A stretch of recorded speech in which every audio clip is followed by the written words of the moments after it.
लेहले लेहले भइल बा, लेहले लेहले भइल बा। बाप रे, इनका तो को फेर में बारन के रिंकेश दीवाना के काका बादी का उखाड़ दी। बाप रे बाप, आज के ना खास के करेलन बकवास के ओतने पहाला हो दीपक ये तो बेआस के बकर बकर बोले लन मरचा दूध में घोरे लन मौगी ऐसा मौगाई करके पियाज लेके चले लन।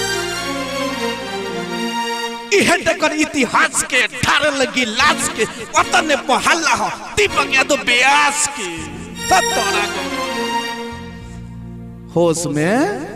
होश में आके रिंकेश दीवाना के पाले पड़नी ठीक नु ना तो तारा लखा ब्यास के कोचिंग कर लो कोचिंग जानला का जानलो छाट जानलो। बहुत सुंदर गाना बजाना बबुआ हमार दीपक जी गौनी रौरो लोग के आनंद कैनी ये जनता जनार्दन के भी आनंद कैनी आ संगे संगे हमरो के आनंद अमुनो बाबू के आनंद तरुआ कहिए देनी। बा इनकर गौ नहीं सुनो आ जौन प्रश्न करा ऊपर नजर ना जाला आ तनी उड़े बोल दो ऊपर नजर जल्दी चल जाला। पूछनी कि मौगा उतार देलक दादा के पनिया तो तनी तारा बूता रल तारा के ब्यास जनती को जब तू तनी मौगा के नाम बता देतो तो तू जानता रह कौन ब्यास रह गइल बड़ो। ओ कबो का तीन तर कलवा लाठी चनन काठी इजई विजई पानावा पुचुक तू अब गौनई लाग दीपक बाबू पहले तो ठीक गावत ला तो अच्छा गा लेता रे आ तारा ब्यास के बोली में रस बारे मर दे तू तो बुझाता हमरा जरे बेटा गाड़ी रारी भतार गाड़ी ह तोरा गौनई के ई कौन गौनई हरे गौनई करे आइल बड़ा कि लाठी चलावे आइल बड़ो जानता रह दीपक बबुआ तू जौन गौनई कह देता रह तार गौनई सुन के तो हमरा मन जानता का पड़ता। हे राम राम राम हो राम जी राम राम सीता हो राम तोरा गौनई अरे इनका गौनई अब हुए रह गइल बा। तू सुन गाना मत गाव तू अब एगो ठेला बनवा लो आ एगो डूबा ले लो ठीक नु डूबा कटोरा कटोरा आ ले लो उहे गावत रहो दे दे राम दे दे राम दे दे राम दिला दे राम देने वाला सितारा। अब तू गौनई लाग दे मर दे तू कहाँ गौनई रिंकेश भैया ई है वो है आई हुई हाय हाय त तोरा गौनई के मुंह में जानता रह इनका के कुछ कहे के मन करला तले इनकर भौजी याद पड़ देली कहली कि रिंकेश बाबू उहे के एगो लौता देवर बानी उहाँ के कुछ मत बोले तो हम कुछ ना बोले इनकर मुंह देख के ना अपना सरुआइन के मुंह देख के असही बोला ले अपना घरे दीपक बाबू आ बढ़िया से मुर्गा उर्गा बनल है इनके घरे भौजाई बनैले रही जाए से पहले अपन खाओ ले रहलन तो कहले कि रिंकेश भैया जाना तार तो साली है तारा कला जाए के चल जा घर में गईनी हम अपन से खाओ गए ढेकारा तो कहते रहे कि रिंकेश भैया बढ़िया से भइल हन कहने कि हाँ दीपक बाबू ठीके से भइल ह जैसे इनकर बगलवा में एगो नूनू काका रहले काका एगो तो खैनी उनी बनावत लन तो कहले कि चलो ना होने साइडवा में तो कहने कि भाई कुछ निमन बात कही तो दीपक भैया कहता कि रिंकेश भैया भइल हन हम बोले मतलब काफी तरह भइल रे बता तो कहते रहे खाना पीना तो कहने कि हाँ खाना पीना तो ठीक है भइल है दीपक बाबू सब सब्जी तो दिली है तार भौजी तो ठीक ना लगो जब टांग उठा के देली है ना, जब टांग उठा के देली है बड़ मजा आयल है दीपक बाबू। तो कहते मर्द टांग उठा के ए मर्द मुर्गा के लेग पीस टंगड़िया। आव दीपक बाबू एगो बीरा के भाव तारा के सुनावत नहीं, सुन है फिर आलाप एगो सुन लो। सावरी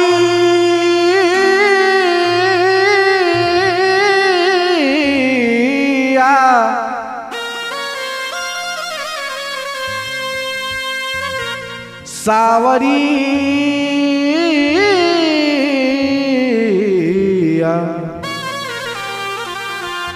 सावरी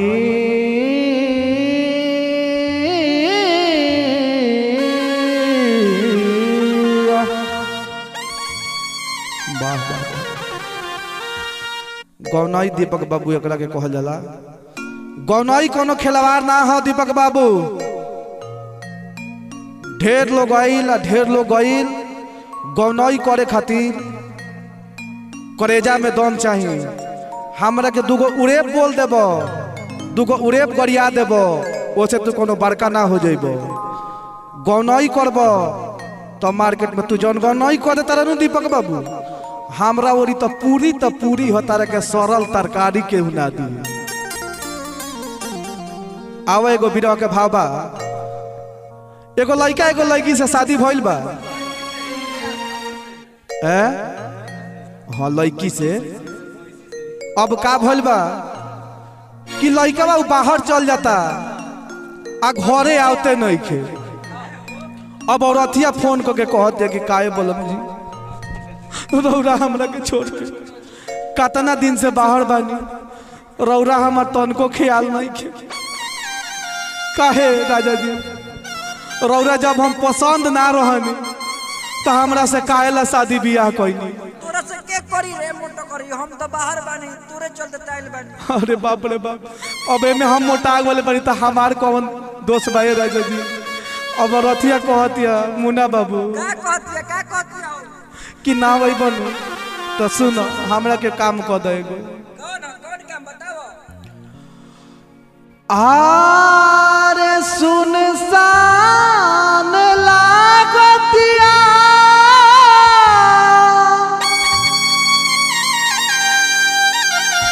से जिया हमार हो,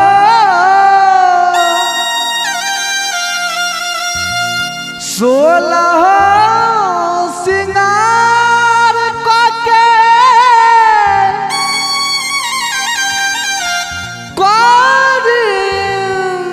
इंतजार हो। बोल दे बनवेंगो तता हर ललका आ जाई पीछे से।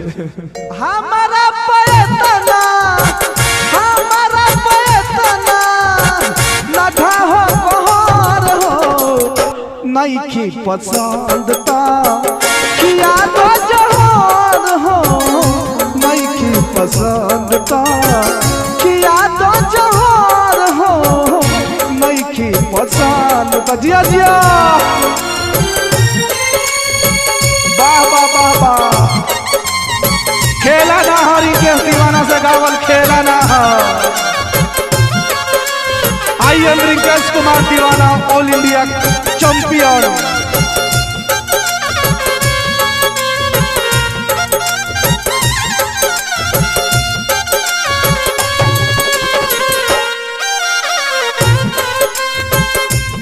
ऐसा कौनो देह नहीं के जरा पर चढ़ के नहीं के उतरल दीपक बाबू। ऐसा कोनो ब्यास नहीं के नहीं के गौले। और अथिया कहती तोहरा से बियाह भई क के भरोसा,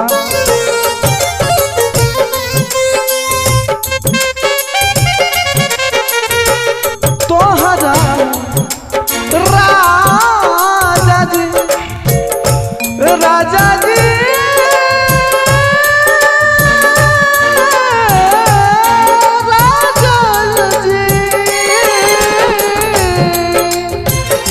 राजा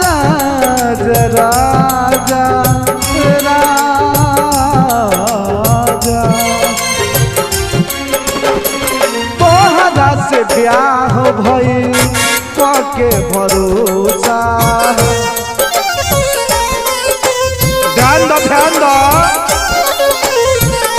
हंसी उड़ावताटे किसनुआ परोसा।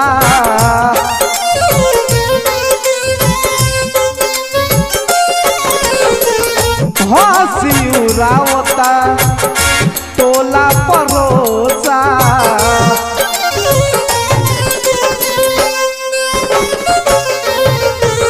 ए बोलम जी तू का जानता रहा? कुछो ना जानन तार कहानी। ए राजा जी मान जाइए। ए मोरा पिया कुहुक उठ जिया।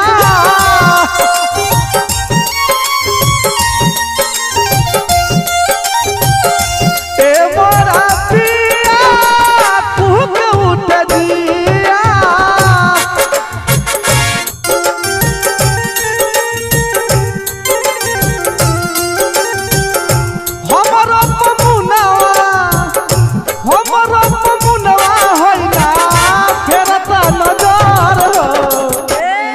पसंदता किया तो जहर हो नहीं की पसंदता किया तो जहर हो नहीं की पसंदता किया तो जहर हो नहीं की पसंदता। आवा दीपक बबुआ आ ढेर बोली मत काहे कि ढेर बोले में फायदा नहीं के आपन मुंह तो सील हो आ का कटहर के फेर में बारह है पाकल के लीला। तो चलिए दोनों खुखार कलाकार हैं, एक दूसरे से कोई कम नहीं है। देखते हैं हमारे रिंकेश भाई जी और दीपक सूरदास जी का दोनों का मुकाबला जो हो रहा है आर पार की हो रही है। देखते हैं इसमें विजेता कौन रहते हैं।